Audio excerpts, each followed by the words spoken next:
Hello, everyone. Welcome to another episode of NüVida. Let's Talk. Today we have Chase McAllister. My guys. What's up, London? Let's go. And I guess for those who don't really know you, you want to give us who you are, where you're from, and what do you do? Yeah, I grew up in actually Chatham, Ontario. Shout out to Chatham. Grew up there till I was in grade 8, then moved to London. I think actually, no, it was grade 9. I moved to London. Went to Saunders. Did my high school career there, and then ended up moving to Toronto, and now live between London and actually the Bahamas, between kind of part-time, both back and forth. London and where, sorry? London and Bahamas. Bahamas? Yeah. Oh, actually have a place there now. We're going to be transitioning, hopefully full-time there next year, but yeah, with the little one, we're here in London. Awesome. And then I guess, like, since you're living part-time in Bahamas, like, you're doing online. Yeah, so let's get to that.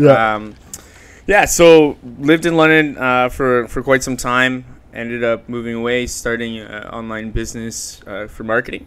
Ended up getting into the real estate space and then developing our call center, what it is today. So what we do is we generate live transfers and phone calls for insurance companies across the States. So we advertise online, spend probably $120,000 a month on advertising. Wow.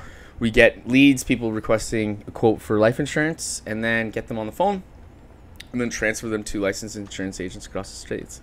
Nice. Got into that, honestly, 4 years ago. Four and a half years ago, we got into the insurance space, and then honestly kind of just snowballed and got deeper down the rabbit hole, and it is what it is today. How do you get into that type of job field? Was it like just you met a random person who just pulled you aside and it's like, hey, this is an opportunity, or what was your entrance? So started DJing when I was 16. Started DJing at clubs, kind of underage. Don't tell anybody. And then started kind of learning people, if that makes sense. Got into the party scene. It got pretty intense. Was partying for 5-6 years of just like DJing and constant.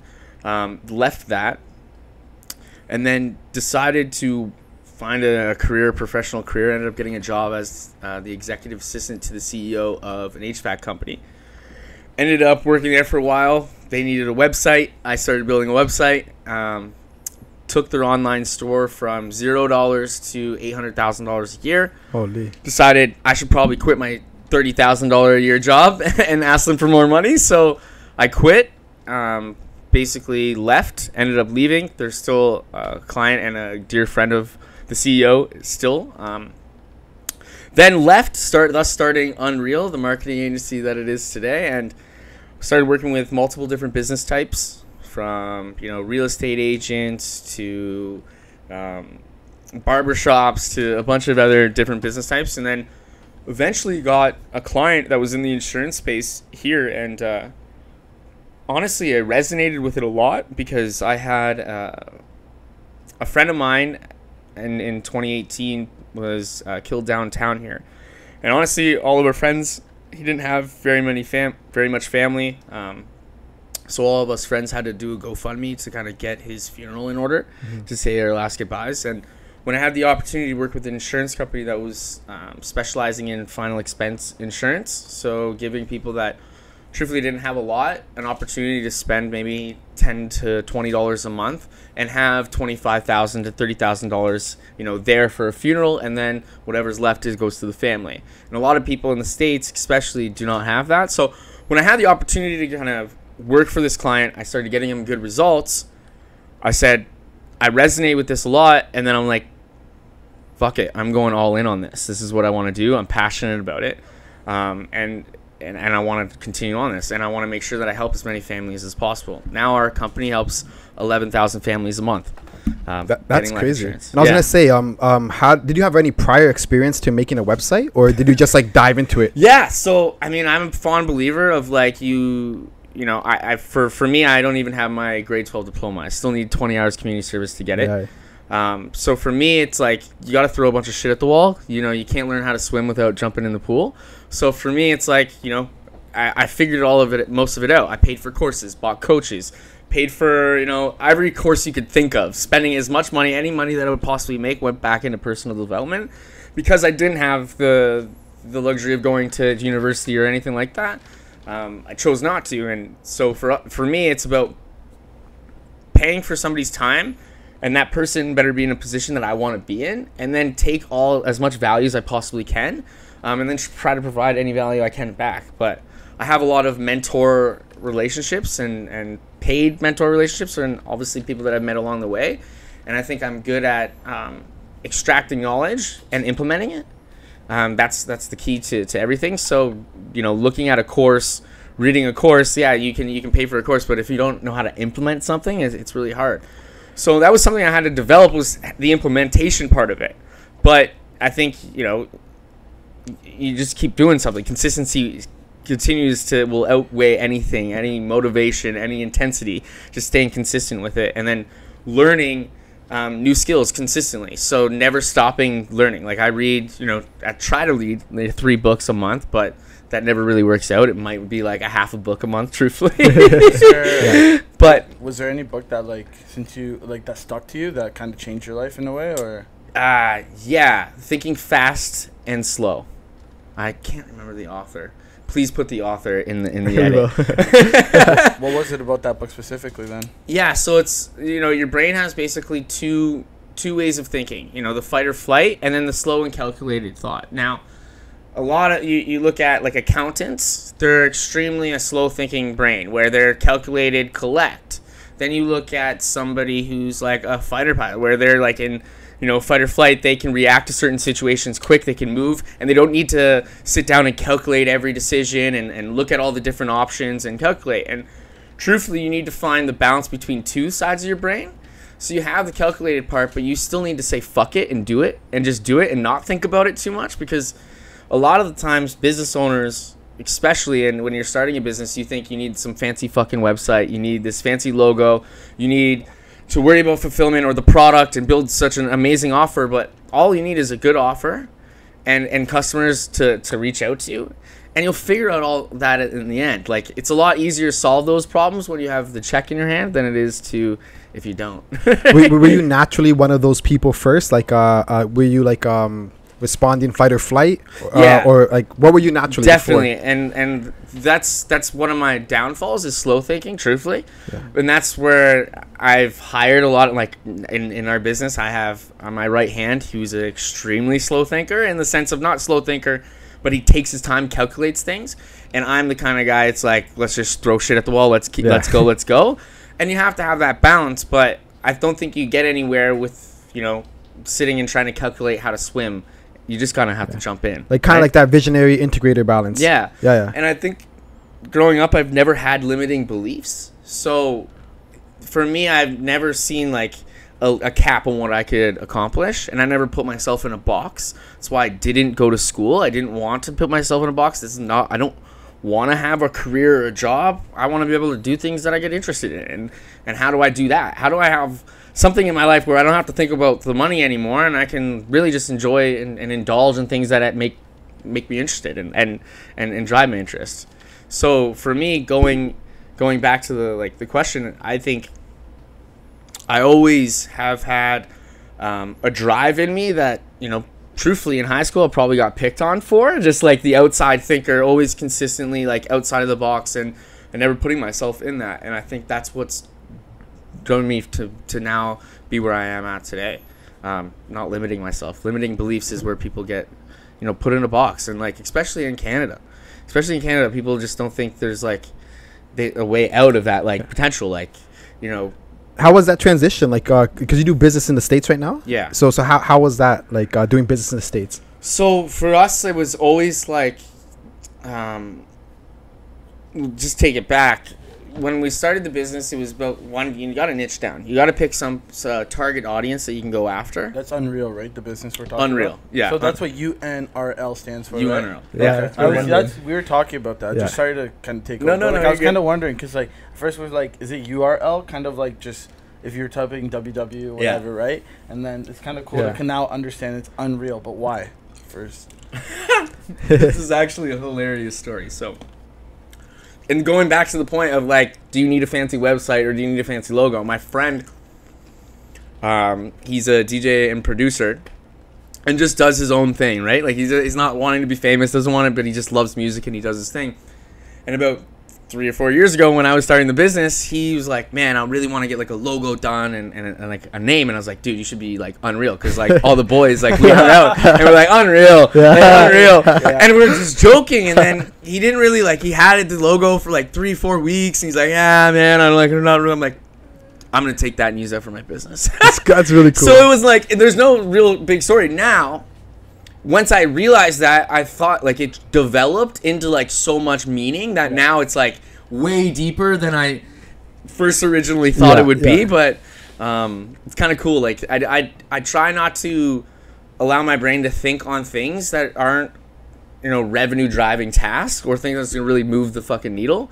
Those little things you get caught up in, like you could spend hours editing a freaking logo or making decisions. Like that's what, you know, really how you're gonna be able to, that's what really gets you to drive forward and go faster, is being able to just like make decisions quickly and understand priority of decisions, right? Like if it's something that's minuscule and doesn't deserve even the weight in my brain, like it's best to move on and continue on. I don't know. And how much employees do you have? So we have 163 telesales agents. Those are subcontracted employees. So they're on like a commission base. But then we have 8 employees in staff in the agency working on operations.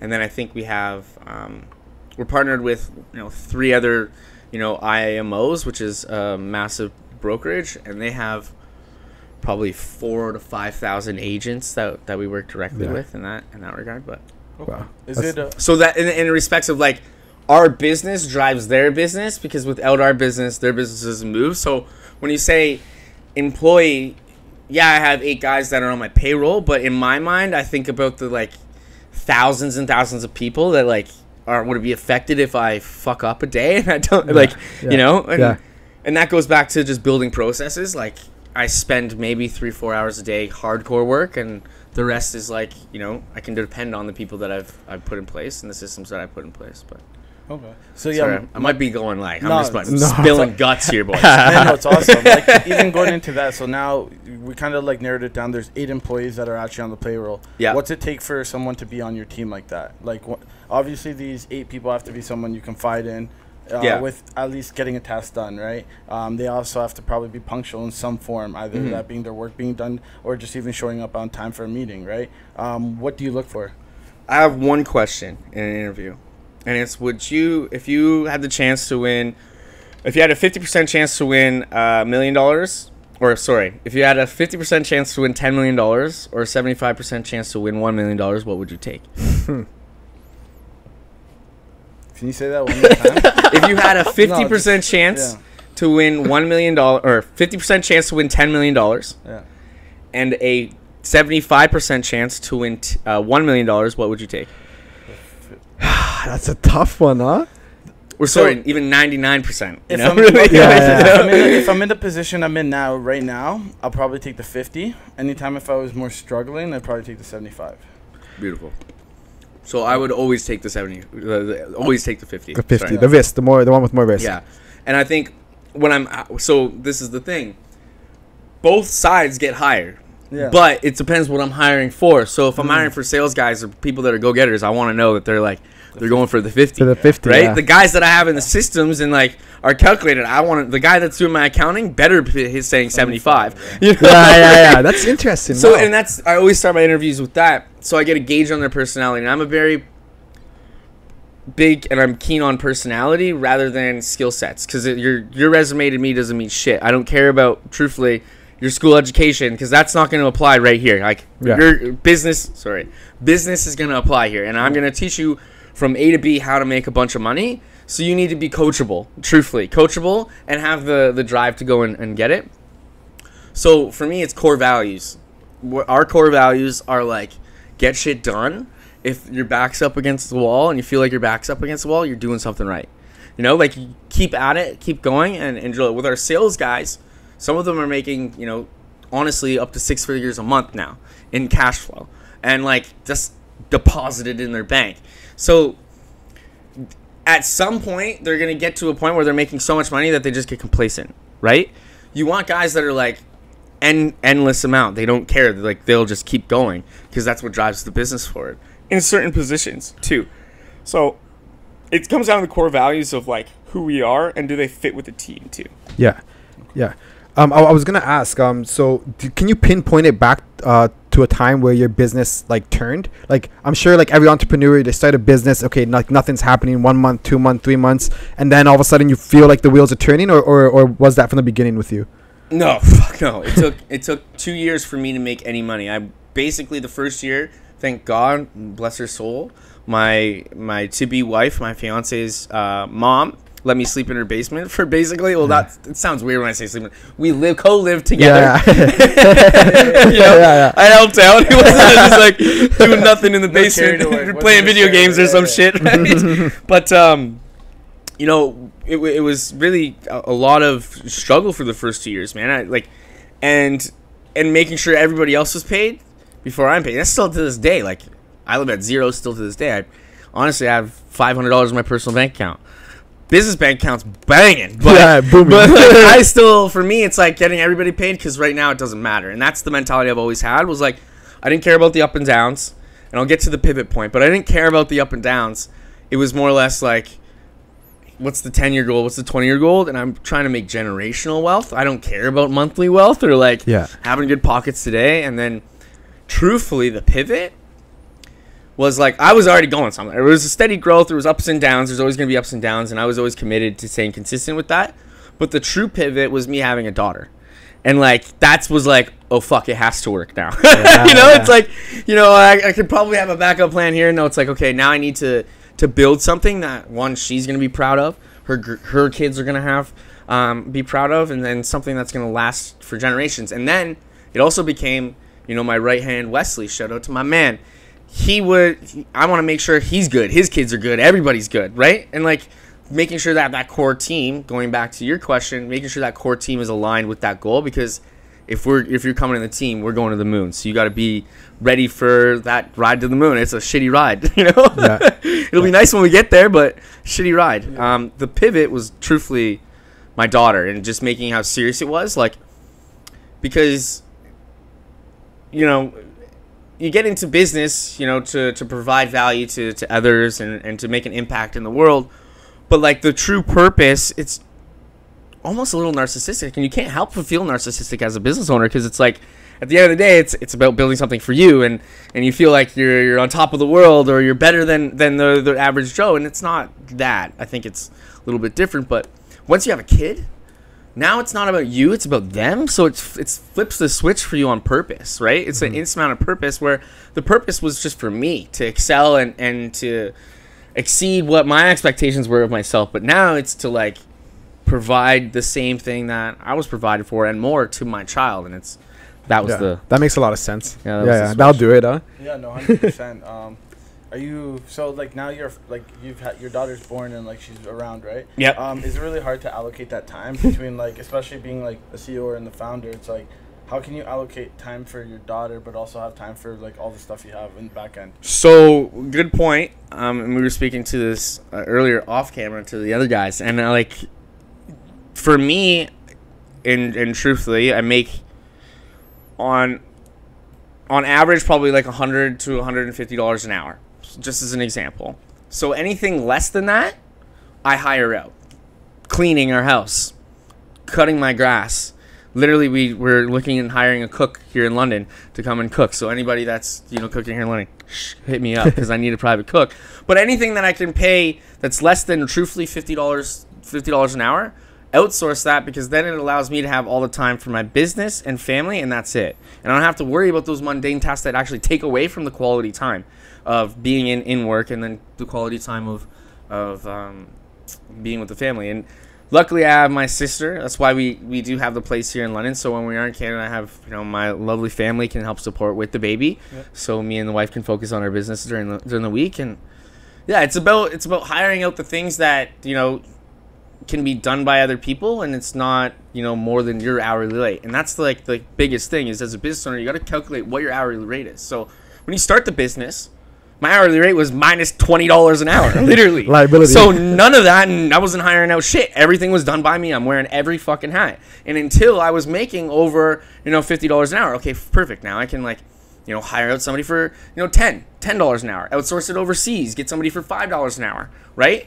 And then outsource those mundane tasks that, anybody could do. Write a document. It's just like McDonald's. McDonald's, you have to build your business like McDonald's. You go to McDonald's, you work at McDonald's, there's a document, a step-by-step document just for you to be able to take the burger out of the tray and put it on the bun. And there's a step-by-step document to get the ideal outcome, right? So when you build your business, you need to build documents that allow you to go to any type of employee and say, here's step-by-step training on what you need to do in your position, and automate that. And then grow and alleviate your time and buy back your time. Because time is more valuable than money at any occasion. Yeah, so buy that time back. Yeah. But obviously, as your business grows, buy that time back. So if you're making $3 to $4 an hour starting your business out, you're doing everything, right? Yeah. No, that's crazy. It reminds me of this one book, Who Not How. Yeah. You know what I mean? So figure out who can do it instead of how you're gonna do it. Like he's saying, outsource. You know what I mean? Like we're looking for some video editors right now too. So if you guys are interested, give us a shout out. But it's about outsourcing and that's the only way to grow really. You can't wear all the hats. No. You can't wear all the hats. I was actually gonna ask you. So where do you have a place you go to outsource these people, or where you find them? Is there any links? What's your biggest hookup? Upwork.com. What's it called? Upwork.com. So you can find anybody from overseas. You put in your job posting, what you need to get done, and you'll have people bid on the job. And from everywhere. And from $4 an hour to $12 an hour to anything that's less than minimum wage here. Yeah. And that's how you excel. Yeah. A lot of my top sales guy lives in Argentina. When he started with us, he was making $8 an hour. He's now making 5 figures a month USD in Argentina. So every dollar there is 280 pesos. And his expenses are 30% of his income, not even. So he's banking. He just bought 2 motorcycles. He's living a dream life. He makes more than a lawyer does there. Yeah. So they work harder. A guy here, I could pay $14 an hour, and his nose is going to be stuck up, and he's going to ask me for 2 weeks, and I need my week vacation, and I need the holidays off. These guys are just if I can work, I can work, and I'm here, and the drive comes from that. Yeah. So Upwork, honestly, we don't use it anymore because we kind of got our thing, but it's anybody starting a business. Truthfully, anything that needs to be done on a computer or online, look at Upwork. And if you're looking for at-home work, literally there's thousands of jobs you can get on Upwork that are at-home admin tasks, etc. Wow, so that's honestly how we started the agency. That was the first way I got clients, was found jobs. People needed websites, people needed ads managers, and I just was here, I'll bid on the job, and got a couple clients, and then snowballed. Because that was. Do you want to go? No, go ahead. I was just gonna actually ask you, how did so you did start the business, but how did you start acquiring people? Even too, it's once you did get fully going, right? It's how do you keep how do you are you managing these people now, with having 163? So it's about having the core managers and just kind of outlining it like an army. You know what I mean? Could you lay it out for us then? So it's So we have without getting into too much craziness of the departments, and it's just gonna be lingo you don't understand. We have an operations manager, we have a sales manager, and then we have a customer success manager. So those guys have a team of maybe 5 that manage a couple people underneath there, and then we have a call center manager who manages those 163 agents. He might have 5 other managers underneath him managing a couple people in their seats dialing on the phone every day. And they're remote work, so it's a lot of them are remote. Some of them are in a little office, some of them are remote. So it is a hard thing to do, truthfully, manage. That's been the biggest huddle and the biggest struggle in our business, is finding how to manage and get the right people, and then systemize onboarding and getting that. But it's kind of a tiered approach. I'm lucky enough to have found people that are serious advisors for the company. And our right hands, my top managers, that operational manager, that sales manager, and those customer success manager, they are I trust them with my life, and they handle it. But that's truthfully it, finding right key people that share the same vision as you. Cool. I kind of want to switch now to I guess social media. I know a lot of people are scared to post on social media. They're scared of the repercussion. You know, people like, you know. So it kind of answers his question too. Back to the how do we get clients? So I'm gonna put you guys on some game. So I paid. Shout out to Chris Morrison. He's a good coach of mine. Here's a system. So, for example, when you say, how do I get in touch with all these insurance agents in the States? Well, every day I have a virtual assistant that I found on Upwork. She adds 50 insurance agents on my Facebook profile every day. Jeez. I make a post regarding our insurance leads or insurance products. I resonate with the insurance people because I know their products now, and I learned that in a year of just posting stuff and seeing what hit. So now that I add 50 insurance agents to my profile each day, they see all my content regarding our products, etc. We might reach out to 10 via DMs. Because now that they're my friend, I basically have their number because it's going straight to their phone. So we just start DM. Hey, notice you're in the insurance space. Would love to chat. Get them into a booking call with our sales team. The sales team walks through all the programs that we do. Boom, we're selling, $1,250 to even $5,000, even sometimes a $20,000 deal just off of a DM that we made off of Facebook. Wow. So, for example, off my Facebook profile, this year alone, we've done around $1.3 million just from my Facebook profile. Damn. Jeez. Yeah. That's crazy. And then so what you do is you start building a Facebook group. And you start sharing like valuable content, trainings on, how you actually made your product. So then people that want to do it, they could probably do it themselves if they took the time to do it. You start sharing value, bring them into the group. Now you have a database of like thousands of your ideal avatar to reach out to and constantly give their content to. And are you finding the same success on like different platforms, or Facebook is like your number one platform? Facebook's my number one thing because what you can do with Facebook is what's awesome with Facebook. So, for example, how I got now my profile, it's so easy. So what you do is you go to like a Facebook group. So, for example, if I was like a painter, I would be going after like a real estate group of real estate agents or contractor groups. So somebody that's like, it's like a contracting marketing group. So there's like thousands of different contractors profiles in this group. Join the group, add about 100 of those guys from the group.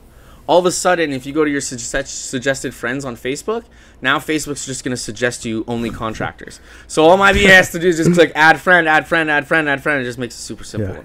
And then, like, now I have 5,000 insurance agents on my personal Facebook profile. So when I make a post, I know 5,000 of my clients, my ideal avatar is getting my shit. Yeah. So for the people that are like on my profiles that are my friends from previous life, they're like, what the fuck is Chase talking about? Right? But they don't realize that there's 5,000 insurance agents that know what the fuck I'm talking about, and we're selling them on my profile each day. So maybe I gave some context to some people that have been following me for a little bit. Like, what the fuck is he talking about? No, but that's crazy. Like how intentful you are with the specific target audience, and using your Facebook for that. You know what I mean? And converting those numbers, like that's really impressive. You need to niche down because you don't have the specific avatar, so you can resonate with them more, right? Like every specific industry or any business has their own woes, has their own problems that they deal with, and it's literally copy and paste for every single one of those businesses, and there's thousands of those business types. For example, insurance agents have like 4 or 5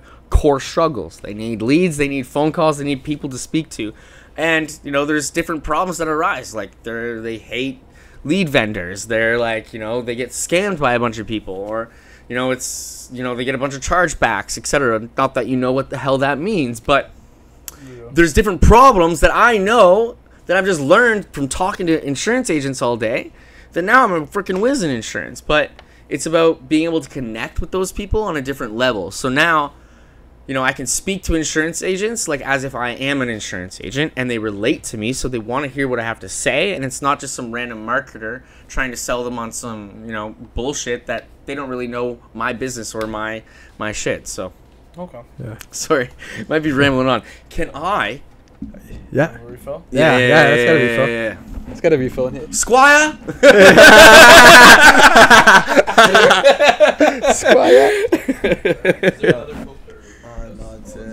Sorry, guys. Oh no worries. Let's get that refill in there. Let's get a little loose. Oh yeah. Let's get loose. No, it's good.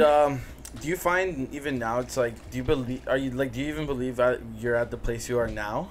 No, because like especially fuck like no. thinking like maybe a little bit about your past or where you were before. It's like, is it kind of surreal? My bad. I guess it's bad timing for the question. No, like, you know what I mean? Like, is it surreal to be in the place you are now, especially looking back at the life you lived maybe like 6 years ago, 7 years ago? Yeah. So I think people still are like, even especially probably the people that might know me from London, right?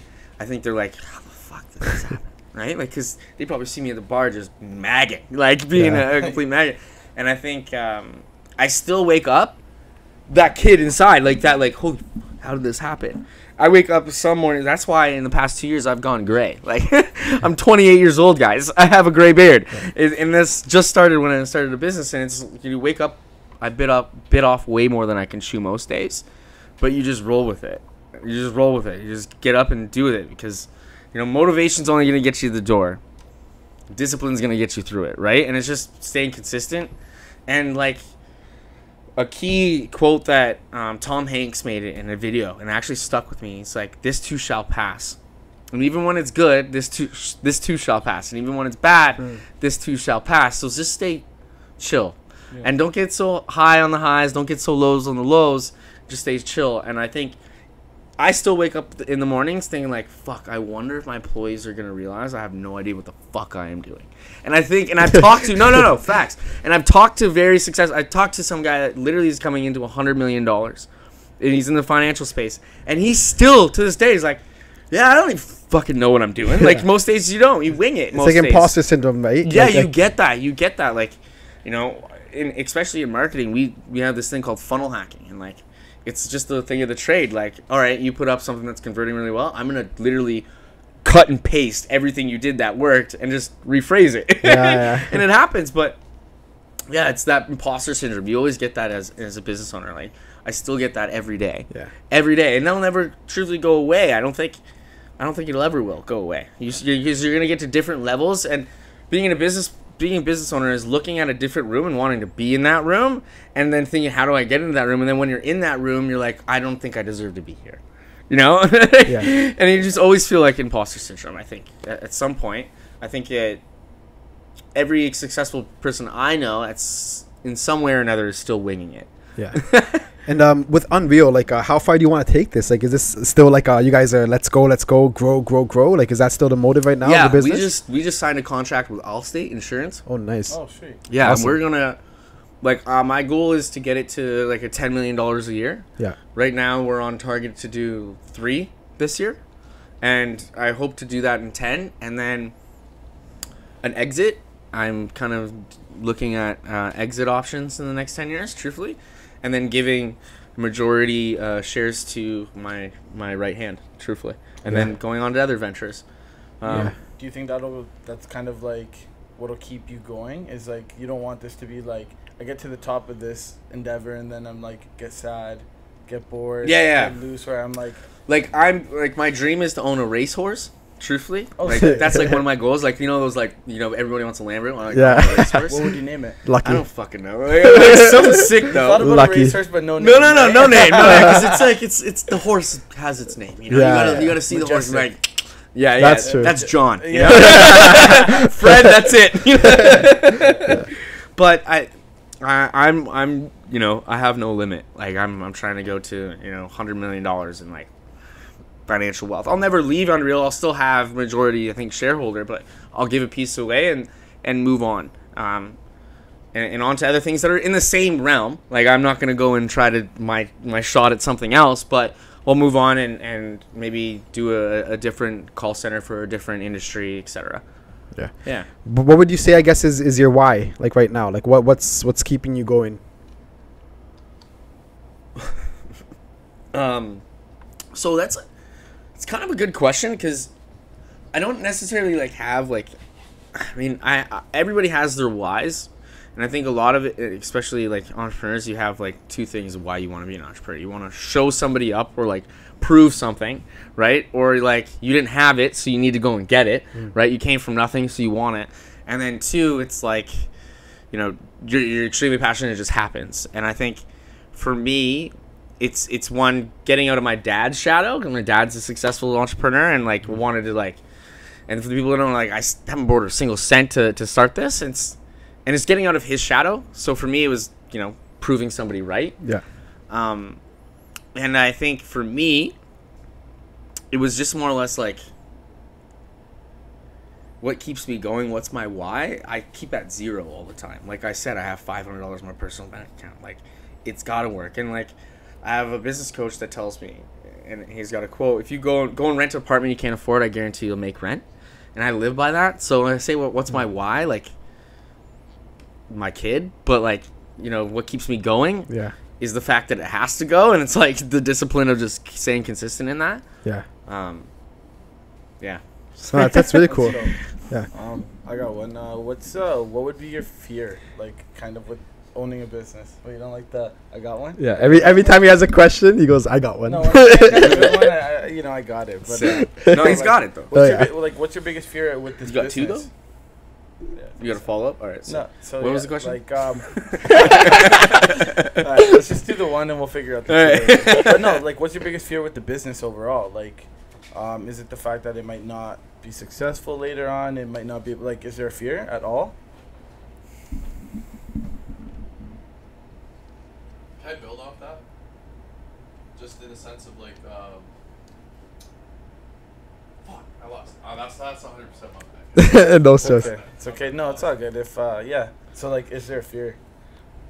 I mean, I guess there's always going to be a fear. I think I go to bed every night with the fear of it not working out. Especially, like I said, I live at zero, and I live at zero because it keeps me up at night and like keeps me going. It keeps me like motivated in the sense to get shit done. Yeah. Because I'm the kind of guy that I get complacent really soon. Like, I'll get comfortable, and I know that about me. So that's what keeps me going. So the fear is, like, truthfully, at any point it could go. And for me, my biggest fear right now, I had my main competitor passed away, actually, like literally 2 weeks ago. Had a heart attack. Like, and for me, it's like he had a massive legacy. He built a massive impact in the industry, and for me, my biggest fear is me cutting loose and not having the chance to actually like show my worth to everybody, and then show what I can do for this world and make an impact enough in people's lives enough. And that scares the shit out of me. Is like not having enough time in the world to be able to accomplish that.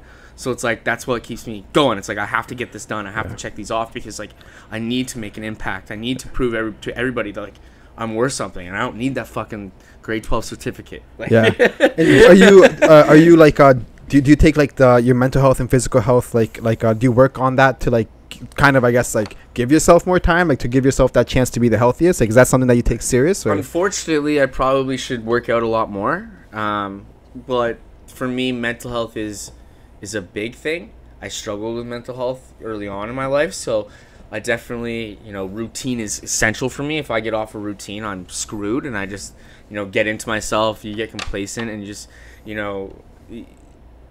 you get into this like living in avoidance, right? Where you're not actually getting these things done, and you live in avoidance, and then it piles up. So I just forgot the question, to be honest with you. Yeah, no worries. Sorry. Yeah, no it's worries. It's been a lot. You guys have been firing questions at me like, God. No, just because like we kind of just talk about asking them. Yeah, right. Yeah, because you do have your own podcast. Cut to the chase, bit. right? Yeah. It's honestly, it's for insurance agents. So if you're not an insurance agent, don't worry about it. If you are, Predictable Insurance Network, you're on Facebook group. Check it out. But. Yeah. But also like I guess I want to touch on this as well. You said you were gonna have a podcast with Jordan Belfort, The Wolf of Wall Street. Is that coming up soon? You guys got me. You're like, he dropped it. He's like, oh no, we got that on our podcast, eh? We got that. Told us now you have to make sure you get on that date. If he doesn't reschedule, but no. Yeah, we've scheduled to be on Jordan Belfort's podcast, talk about sales. How did you get on that? So, wife has a PR agency, and she's got me on some decent publications, and then it picked up. One of his guys started watching my content, and then it just kind of snowballed. They got into conversations, and then, I locked in a date. What was your first reaction when you heard what that? He wanted to talk to you, right? What you went to go watch the movie? No, because I love that guy. Like, honestly, some people don't like him, but I love him. Oh, like, yeah. I love him too. And I've used his straight line system for sales all the time. Right? You hacked him, didn't you? Oh, hell yeah. Yeah, exactly. Hell yeah. Nice. Yeah, see, he's taking notes, boys. He's taking notes. No, that's awesome. Like, I'm sure the world feels like a smaller place when you start to talk to people like that. You know what I mean? Like, have you ever had any other times, I guess, in your life where you're like, okay, like, things aren't as big as they seem, right? Yeah. So I got the chance to, like, run in with Grant Cardone, if you know who he is. Oh man, that's heavy. That guy 10x. gets amazing edits, but he's really like, honestly, down to earth guy. Like he's not like he wasn't a prick. Wasn't a prickhead, and like took the time. And I think even like your last guest one said the exact same thing. He's met thousands of like hundreds of famous people, and like they're all the same. Like we all sleep and shit the exact same way. yeah, literally. You know, you still gotta wake up and do what you gotta do. Yeah. No, that's really sick. Any hobbies? That Wish I had a better story, but no worries. It's all good. So I was kind of going through your Instagram. You know, I gotta do some research. Yeah. I seen you were kind of into bikes and cars. Do you still share that passion to this day? Yeah. Unfortunately, because like we were kind of split between, Canada and Bahamas. Yeah. We're not really. I'm honestly selling my car, so I haven't had enough time, truthfully, with business to be able to enjoy those things. Got rid of the bike. I don't have a bike because I have a daughter, and that scares the crap out of me now. Yeah. But definitely want to get back into, buying cars maybe at a later date. Now, for me, it's like I don't want the materialistic things. Like, I could care less. It's like, I'll have them. Like, it's not if, it's just when. And let's just, like, chill and have some delayed gratification right now. Yeah. Yeah. What would be your 3 pieces of advice that you would give someone who wants to start their own business?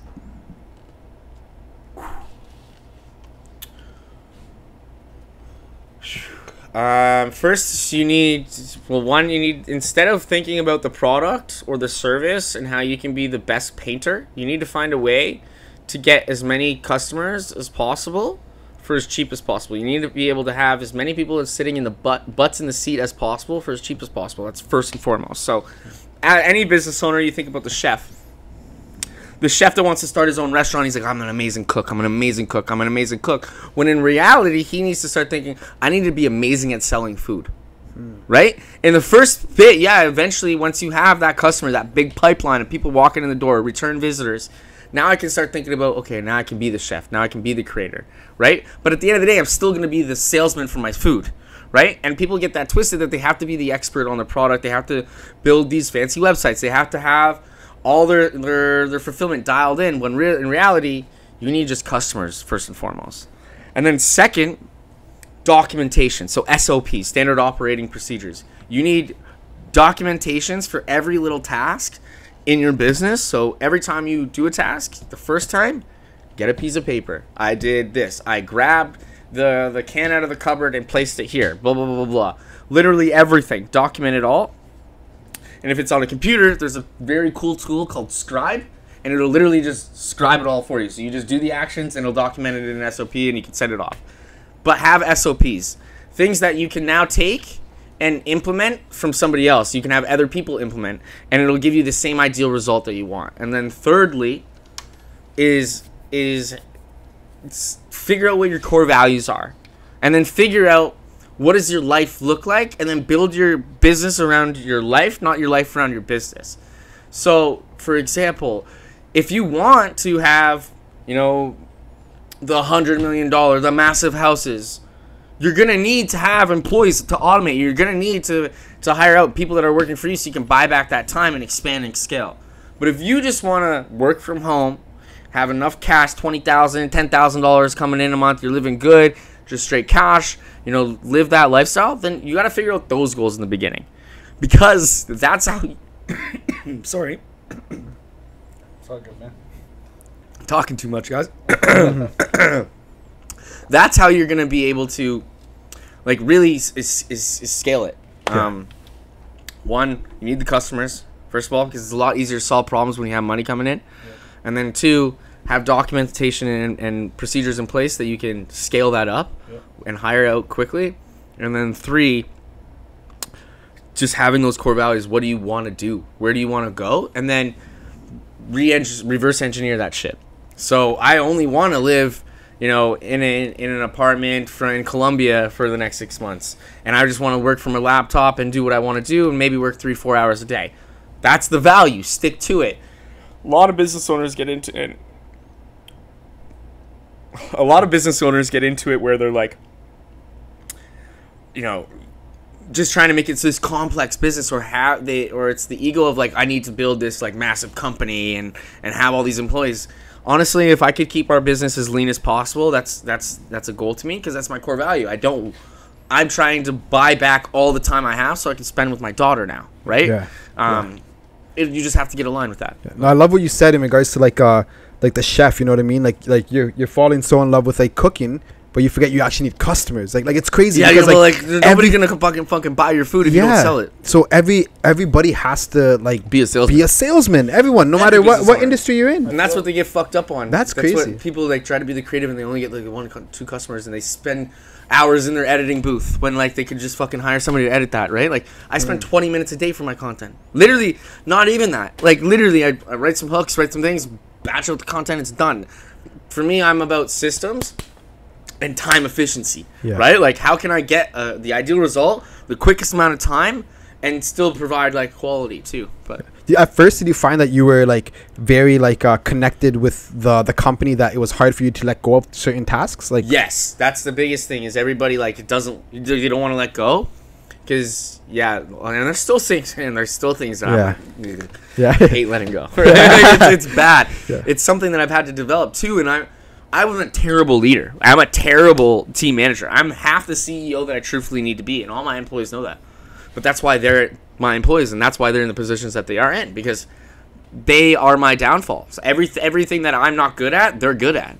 Yeah. Right? So then now we are an equilibrium of like good.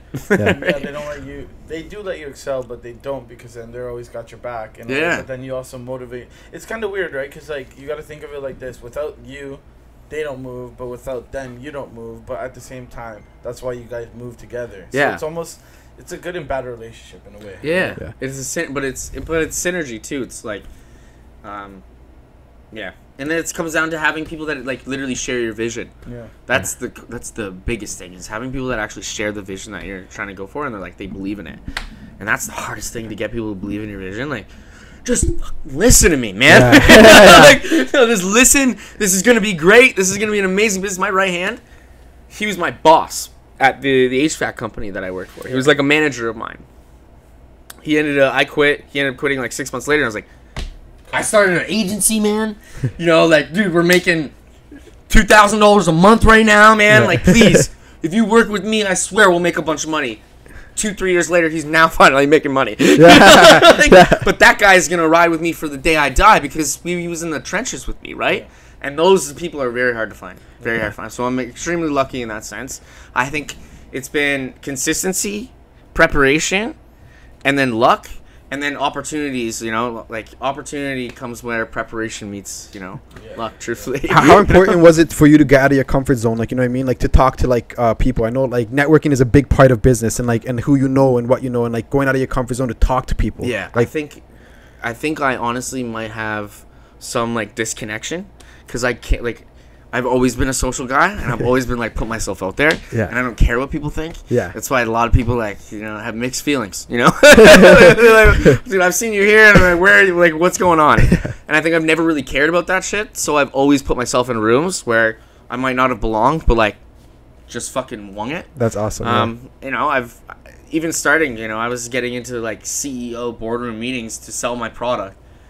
Just straight winging it, like literally just straight winging it. Didn't even prep, and that developed a really big muscle in my brain to be able to like handle whatever comes at me, and be in rooms with people that and not get intimidated by that. Yeah. I don't get intimidated by status. I don't get intimidated by money. I don't get intimidated by anything really. Truthfully, I just there's a disconnect there. So I've never had, when you ask what helped me, I've never had that problem. So I think that's what has helped me really. It's funny because like hearing you say like stuff like that, like what you just said, for example, like, oh, I'm not good at this, I'm not good at that, but like you're a businessman, like you're a very respectable person. So it's funny to see like how you still feel like you probably have a lot more to grow, let's say. So like I'm always chasing the 10-year version of myself. So that's I really appreciate that about you. I feel like you're like, no matter, like you seem very established, very professional now, but you're always hungry. You want to get better, and that's why I live at zero, because it just reminds me of like that gutter. Yeah, because like, and we're doing like, multiple 6 figures a month right now. Yeah, that gets to your head. If I was taking the cash that I could take out and not putting it back in the business, one, the business wouldn't grow as fast as it is growing, and then 2, I just become this cocky fucking. Sorry, like it gets to your head. Money's gonna get to your head no matter what, 100%. right? And it takes some time to actually adapt to that money, to become humble again, right? Yeah. And it's even if you watch as many videos as you possibly can about people that are billionaires and they're so humble, you're still gonna become a dickhead when you get that paycheck. I swear to God, it'll happen. So for me, it's like keeping myself zero, so I have that mentality to keep the business growing and like just going. Yeah, that's amazing. Yeah. It's really good. But yeah, I guess we could conclude it there, wrap it up You're there. out of questions. Unless you got more to say, like. Do you have any? No, Do you have any? No, I mean, guys, it wasn't true. I wasn't grilling you. No, it's just like. I was like, thank God, honestly, I'm sweating. Like, honestly, man, it's like, I actually really appreciate just you taking the time. Just one thing I found, like, out of me listening to you is, like, you're very open and, like, you self-reflect a lot. And I think that's probably one of the strongest things maybe about you. Yeah. That, like, I realize now after, like, Thank you, man. coming years after knowing you again, it's like, I told you before the pod, it was like, I knew the span of you, and then there's a blank sheet that kind of went after. And I guess you kind of rewrote that blank sheet for me, and, like, I'm very happy to hear where you're at. Thanks, man. Like, I'm not gonna lie, I'm inspired in a lot of ways, and you did give us a lot to, like, I honestly, like, take back in my own businesses, the businesses. Oh yeah, I'm taking it to meetings. You know what I mean? Even too, like, when we edit this, chop it up, like, there's stuff where it's like, oh yeah, write down that website. He said this. There's a lot to take out of this, and like, I think that's what we always think. This is what's the goal in each podcast is like getting value, and like you literally hit it right on the head. Well, thanks, man. I wanted to make sure I loved what you guys were doing, and honestly, what the viewers don't know is I went and got a beautiful new iPhone because I actually was running on like a 4-year-old iPhone, and it was my content. I'm like, all right, I need a better iPhone because my videos look like trash. So I go to Bell and I meet this guy. He's selling me this phone, and he's like, handsome dude, jack dude, and he's like, this guy's like, chatting me up, and I'm like, man, you know, what do you do? Like outside of working at Bell or whatever you do. He's like, man, I'm starting this podcast. You know, you should check it out. And I was like, I'll check it out. And then I was like, get me on that damn podcast. I want content for anybody watching. You know, we're gonna rip this all up, and we're gonna make clips, and you're gonna see my beautiful face and their beautiful face all over my profile. And make sure you like, subscribe, and comment, and make sure we'll add all your stuff as well underneath. Yeah, for sure. And then also a quick shout out to STR. Yes. You know, you got the drip. Like, what's that? Let me do this for them. Yeah, do a little fashion show for them, yo. But yeah, no, thank you so much again, brother. I really appreciate your time. You guys. And it was lovely, man. It was really good. It's a pleasure. All right, take care. We'll come back when you guys have like 100K subscribers, and I'll be like, should be long. Yeah, after this show shouldn't be long. I sparked that. Yeah. Come on. Yeah. You got this. All right, cheers. Easy, guys. Peace. Yeah.